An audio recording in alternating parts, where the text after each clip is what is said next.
Howdy folks, welcome to the channel Rockin' the Country. I'm Don. I react to non-pop country music, and this is no exception. From 1947, that's when it was recorded. I think it was released in 1948.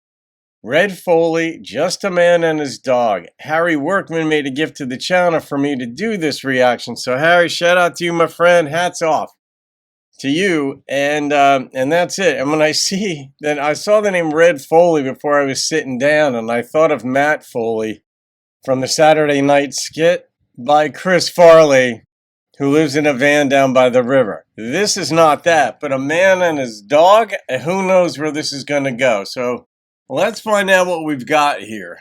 And if you're interested in making a gift to the channel for me to get a song up, the information's in the description box. It's pretty simple, 25 bucks via PayPal or Venmo. And I get the song up usually almost always within a day. Some very rarely within 2 days, but I get them up fairly quickly. All right, guys. Red Foley, 1947 this was recorded.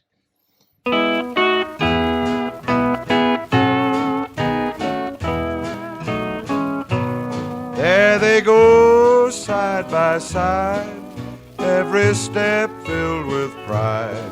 It's a wonderful sight to behold. Just a man and his dog, a seeing-eye dog, far more precious than silver and gold.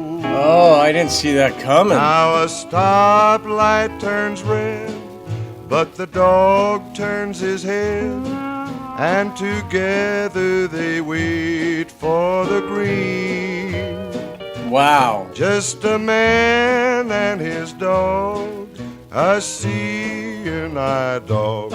Surely God must be there in between.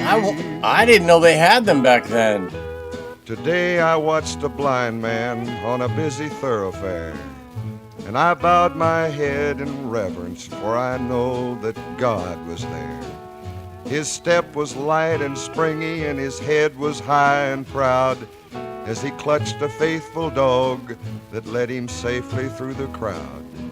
They paused on every corner where the light was turning red, and I marveled at the dog who gave the cue to go ahead. I shuddered as I thought of all the dangers that was near. You know, I'd always thought that dogs were colorblind. So I wonder if it's that they see the position on the light versus the actual color. But maybe I'm wrong on that. Some of you folks will know, but I heard decades ago that dogs were colorblind. All right. I guess this will be an education for maybe not only me. Maybe you heard the same thing. But their manner was determined, and they showed no trace of fear.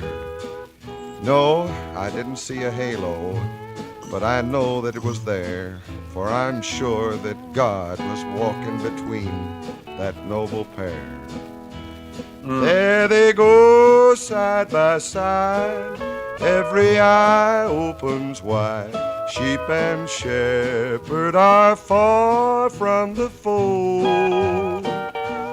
Just a man and his dog, a seeing-eye dog. Heaven's blessings are truly untold.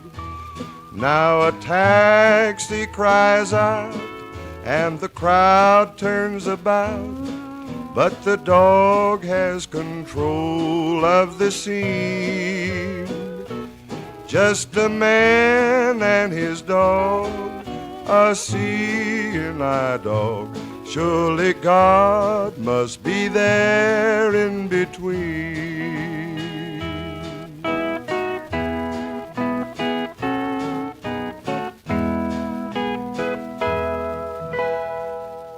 Wow. I mean, that education on more than one level. I didn't know that they were training dogs for this back then. I had never given a lot of thought to it, but I guess the first time I'd seen like seeing eye dogs, I don't know, maybe in the 70s or 80s. Maybe that's the first. No, I was a kid. Everybody notices seeing eye dogs. Everybody notices police dogs. Like, you just can't help, they're so well behaved, and they're just unique, beautiful creatures. And so you notice them. So it's just fascinating that 1947 he's singing a song about them. So now I wonder, when did they start training dogs to see for people? And what a relationship and a bond is formed. I know, like, canine officers, like, Steve Swags. I hope you see this one, Steve, because you could comment on this too. But you get attached to your animal. You get attached to, canine officers take their dog home with them. It is part of the job, and they're there with you, and you have to send them into danger, and you as an officer are trained that way. And one day you might lose your dog, or one day the dog's going to die. That's just how it works in life. And it's a brutal moment, because it isn't just your own dog. It's like you spend your professional life with this creature. He or she has your back. And then with a seeing eye dog, man, that's a special type of training too. Because as a blind person, you wouldn't be able to do much of anything without the help of a human, and they're not always available. But a dog, wow. I always marvel at that. Like, how does a dog process that kind of stuff? And when I've studied memory and listened to a lot of seminars on memory, human memory, and then some of them delve into the difference between human and animal brain structures, and how episodic memory and working memory and semantic memory and things like this play into concepts and notions of human memory and cognition. And I just marvel, because animals and humans obviously process things differently. That might be largely a process of language, but there's many components to it. But that dogs can actually figure this out and stay true to it their whole life. And it's not only reading traffic lights, it's signaling when danger is approaching. So the dog has to have a sense of what constitutes danger as a human, what constitutes danger for a human. And that's just something that I can't wrap my mind around.